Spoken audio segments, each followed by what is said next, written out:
أيها الذين آمنوا صلوا عليه وسلموا تسليما اللهم صل على سيدنا محمد وعلى آله وصحبه أفضل صلواتك وأعظم معلوماتك وبارك وسلم دائمين متلازمين إلى يوم الدين.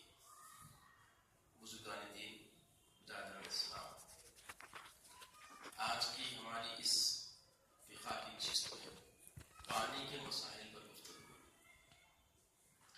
پانی ایک بڑی اللہ کی عظیم نعمت ہے اور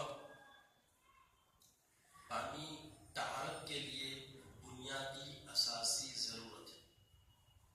بغیر پانی کے طہارت کاملہ حاصل کرنا بھی مشکل ہے اور بغیر پانی کے زندگی بھی گزارنا مشکل ہے.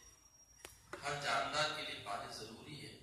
تو اسلام نے پانی کے اہم بنیادی طور پر پاک ہونے ناپاک ہونے کے تمام مسائل کو واضح انداز میں بیان کیا ہے.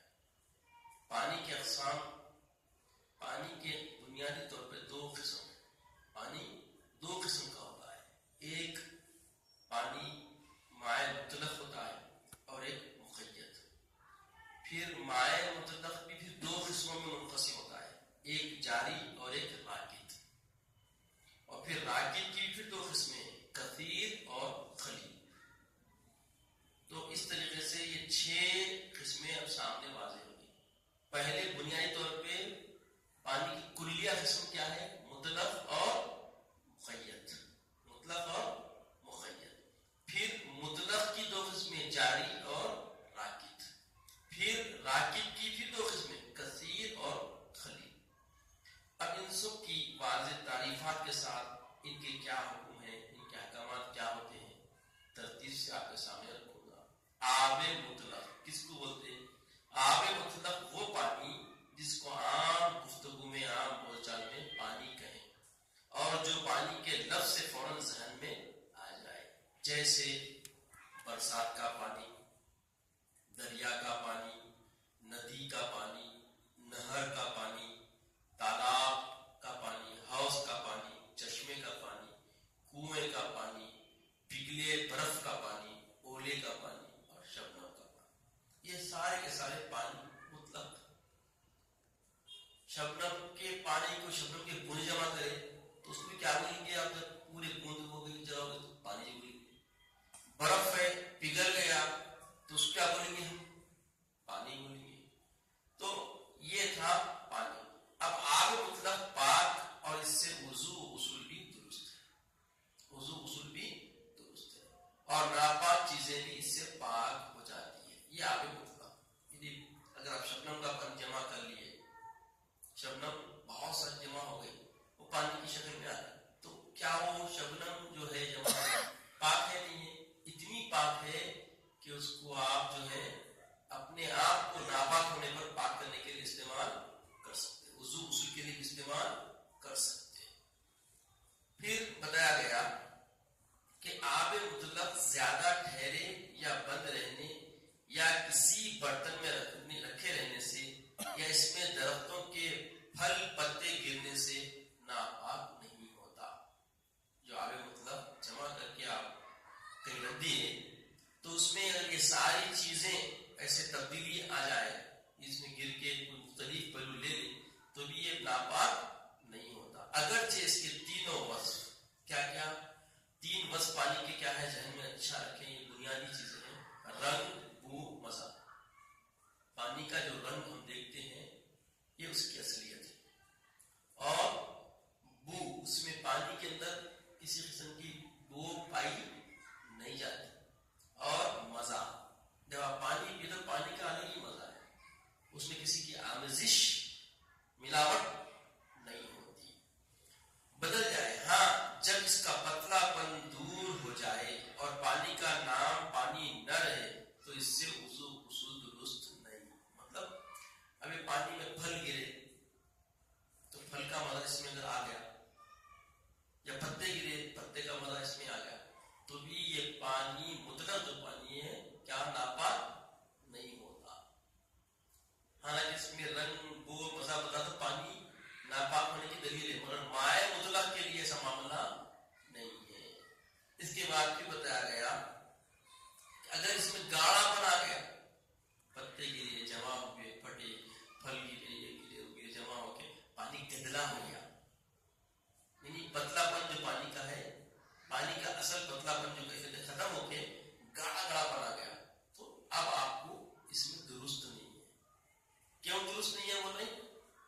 صحت کو نقصان پہنچنے کے اندیشے بن گئے. بنیادی علت شریعت مطالعہ جو ہے قرآن و حدیث سے استنباط کر کے جو مسائل بنائے گئے یہ فقہ کہلاتے ہیں. تو اس کے اندر کبھی بھی شریعت مطالعہ کے اندر بندگی کو نقصان پہنچنے والے امور سے بچایا تھا. جہاں ہماری فکر و فہم کام نہیں کرتی، شریعت کا تفقہ فی الدین کی فکر رکھنے والے تفقہ فی الدین کو اللہ دیا ہے، ان کی فکر یہ کام کرتی کہ ہم نہیں سمجھ سکتے مزید نقصان کیا ہے اور نقصان کی گہرائی کو پہنچ کر ہی حکم واضح کرتے. یہ ہر حدیث کا مطلب اگر ہر کوئی سمجھنے لگ گیا تو پھر تھیش کیا، یہ فقہا کی ضرورت کیا تھی، یہ مجتہد کی ضرورت کیا تھی؟ نہیں. علماء کی ضرورت، علماء کو یہ مقام اللہ کے رسول دیے، یہ مقام تو سب پا لے سکتے تھے؟ نہیں. علماء کو مخصوص کیا گیا، پھر علماء میں بھی مختلف درجے بنائے گئے.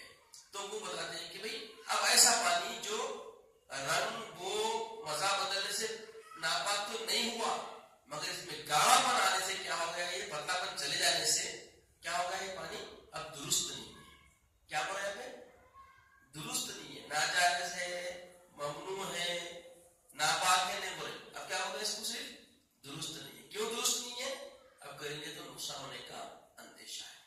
پھر بتایا گیا اگر آب مطلق میں کوئی پاک شے، اگر آب مطلق میں کوئی پاک شے مل جائے، مثلا مٹی، چونا، شکر، زعفران، دودھ وغیرہ، یا کوئی ایسی چیز ملائے یا ملا کے پکائے جس سے مقصود میل صاف کرنا ہو، جیسے صابن یا بیری کے پتے وغیرہ، جس کی وجہ سے رنگ وہ مزہ بدل جائے لیکن پانی کی طبیعت نہ بدلے، یعنی پتلا پن اور باقی رہے، نام باقی رہ سکا، تو اس سے وضو و غسل درست ہے. اب جب بیری کے پتے ڈال کے بعض ریٹھے کے بھی پانی بنا کے لوگ کیا کرتے تھے، اس کو صفائی گندگی دور ہونا، دھبے دور ہونا بول کے استعمال کیا کرتے. تو وہ ملانے سے ناپاک نہیں ہوتا، کیونکہ پاک کرنے کے لیے ملایا گیا، اس لیے ناپاک نہیں ہوتا. اور اگر پانی گاڑھا ہو جائے، جیسے ستو ملا ہوا، یا بول چال میں اسے پانی نہ کہیں بلکہ کوئی اور نہ ہو جائے، جیسے شربت، یا پانی میں کوئی چیز ملا کر پکائے جس سے مقصود میل صاف کرنا نہ ہو، مثلا چائے، شوربا وغیرہ، یا زعفران کا اتنا رنگ آئے کہ کپڑے رنگنے کے قابل ہو جائے، یا دودھ کا رنگ یا وہ پانی پر غالب آ جائے، تو ایسی صورت میں وضو غسل درست نہیں ہے. یعنی اب آپ پاک ہونے کے خاطر پانی کا استعمال کر رہے ہیں اور اس میں صفائی اچھے ہونے، میل کٹنے کے جیسا جنازے کو بیری کے پتے کو خالی کر کے کرتے ہیں، ایسی صورتوں میں سب چیز اب کیا ہے، درست ہے. بجائے اس کے اب چائے بنا لیتے، پانی کا خیر ہوگا، چائے بڑا دلچا بنا دی چاہیے، کیا اس کو ہم غسل کے لیے یا وضو کے استعمال کر سکتے؟ تو بولے نہیں، درست نہیں. کیوں؟ اس کا مقصد ہی چلا گیا، اس کا مقصد پاک ہے حاصل کرنا یا صفائی ہونا بول کے نہیں تھا. یا زعفران گر گیا، زعفران کی ڈبی غفلت سے گر گئی، اتنی کلر والی ہو گئی کہ اس میں کپڑے رکھے تو کپڑے رنگ والے ہو جاتے ہیں، تو ایسی صورت میں اس کا استعمال درست نہیں. غور کریں، یہ بات رکھ لیں، ناپاک الگ چیز ہے، درست نہ ہونا الگ چیز ہے، یہ ذہن میں رکھیں. کیونکہ وہ پانی فی نفسی پاک ہے، پانی فی نفسی پاک ہے، مگر استعمال کرنا سب درست اس لیے نہیں ہے کہ وہاں کئی چیزیں ہیں. مثال کے طور پہ دودھ ملائے اور پانی آپ وضو کے لیے استعمال کریں تو وہاں پر اسراف کے اندیشے. دودھ پینے کے لیے ہوتا اور آپ اگر استعمال ایسا کریں گے تو غلط ہو جائے گا. چائے بنائے، شیربا بنائے تو یہ کیا ہے، استعمال کے لیے غذائی کی چیز بن گئی، اس کو اگر اسراف کریں گے تو درست نہیں ہے. کیونکہ کھانے کی قدر اور کھانے کی چیزوں کی قدر معلوم ہونا چاہیے، اسراف میں نہیں آنا چاہیے، اس لیے اس کو درست نہیں ہے بولے. اور پھر بتایا گیا کہ اگر ایک وصف بھی بدل جائے، آب جاری چاہیے، آب مطلق کے بات تو واضح